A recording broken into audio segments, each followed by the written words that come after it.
இருக்கும். அவ போட்டு அங்கேயே உட்காந்து அலாரம் வைக்கிறா. கட் பண்ணா நைட்டே எழுந்திருக்கும். அவ குழந்தைங்கள படுக்க வச்சுட்டு அவங்க ஹஸ்பண்ட் பக்கத்துல போவா.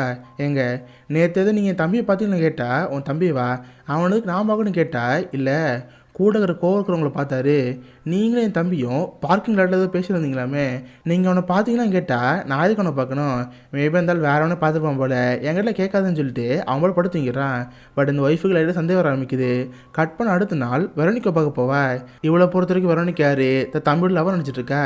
பட் இவ பிரதர் ஒரு கேங்கிற விஷயம் இவளுக்கு இப்போ வரைக்கும் தெரியல. சரின்னு வெரோனிகோட வீட்டுக்கு போயிருப்பாளா. பார்த்தா அவகிட்ட தான் ஃபேபியோட ஃபோன் இருக்கும். ஃபோனை செக் பண்ணி பார்த்தா இவங்க ஹஸ்பண்டோட காண்டாக்டில் இருக்கும். அவரும் அடிக்கடி மெசேஜ் பண்ணியிருப்பாரு. டேய் என்ன இன்னைக்கு வர மாட்டியா? மாவனே இன்னைக்கு வரலன்னா உனக்கு கொன்னே போட்டுருக்கிற மாதிரி மெசேஜில் இருக்கும்ல. இதை பார்த்து அவளுக்கு அப்போ தான் தெரியுது. புருஷனும் தம்பியும் ஒரு கே ரிலேஷன்ஷிப்பில் வந்துருக்காங்க. அது போய் உங்கள் ஹஸ்பண்ட் கேட்டு பார்த்தா தம்பியை பார்த்தீங்களான்னு சொல்லிட்டு. பட் அவன் பார்க்கவே இல்லைன்னு சொல்லி சாதிச்சிட்டு இருந்தால. பட் இப்போ புரிஞ்சு போச்சு ஹஸ்பண்டும் தம்பி இந்த மாதிரி இருக்கான்னு சொல்லிட்டு. பட் புருஷன் தான் கொண்டதா இவ தப்பாக நினச்சிட்டு இருக்கா. கட் பண்ண அடுத்த நாள் காலையில் அந்த ஹஸ்பண்ட் அவனோட வழக்கு போயிட்டு இருப்பானா. பார்த்தா அந்த இடத்துக்கு போலீஸ் வந்துருப்பாங்க.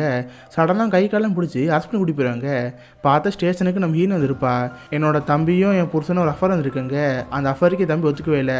அதனால் கோவப்பட்டு என் புருஷன் தான் கொண்டா இந்த மாதிரி கம்மியாக கொடுத்துருப்பாங்க. சாட்சிக்காக ஒரு எம்ப்ளாயும் கூப்பிட்டுருப்பாங்க. இவர் தான் 2 பேரும் கடைசி ஒன்றாந்தது பார்த்தது. ஆமாம் சார், அந்த பையன் சாருக்கு முன்னாடி நாள் இவர் தான் அங்கே வந்தார். பார்க்கிங் லாட்டில் 2 பேரும் பேசியிருந்தாங்க. அதை நான் பார்த்துன்னு சொல்கிறப்ப போலீஸுக்கு இது தவிர வேணும். அதனால அந்த ஹஸ்பண்ட் தூக்கி ஜெயிலில் போட்டாங்க. அவன் உள்ளே மாட்டிக்கிட்டான். இப்போ அந்த ஒய்ஃப் பாட்டு வீட்டுக்கு வந்துடுவாளா. அவளை பார்க்கறதுக்காக வெரோனிகா வந்திருப்பா. இப்போதைக்கு வெரோனிகாவுக்கு இன்னொரு ஆளும் தேவைப்படுது. இதுக்கு முன்னாடி ஃபேமிலியை கூட்டு போய் அந்த ஃபேமிலியை கொண்டுட்டா. அதே மாதிரி அலெக்சாண்ட்ரி கூட்டு போகலாம் பார்க்குறா. அலெக்சாண்ட்ரா பார்த்து மன்னிச்சிருங்க அலெக்சாண்ட்ரோ, இந்த மாதிரி உங்கள் ஹஸ்பண்ட் தான் பண்ணியிருப்பான்னு நினச்சி கூட பார்க்கல. உங்கள் பர்சனல் லைஃப்பில் கண்டிப்பாக லாஸ் இருக்கும்.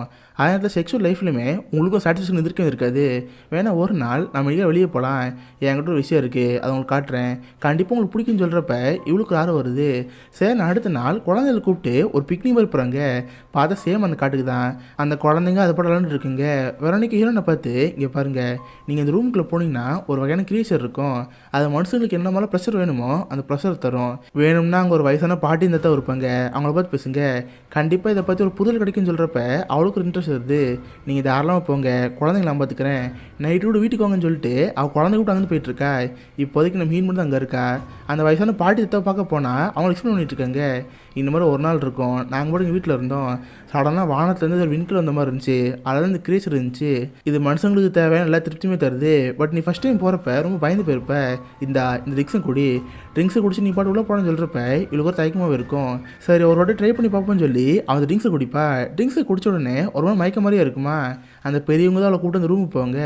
ஒரு மெத்தல படுக்க வச்சுட்டு, இங்கே பாருமா எதுவும் பண்ணாத, நீ பாட்டு அமைதியாரு, அந்த மிருகமும் பக்கத்தில் வரும்னு சொல்கிறப்ப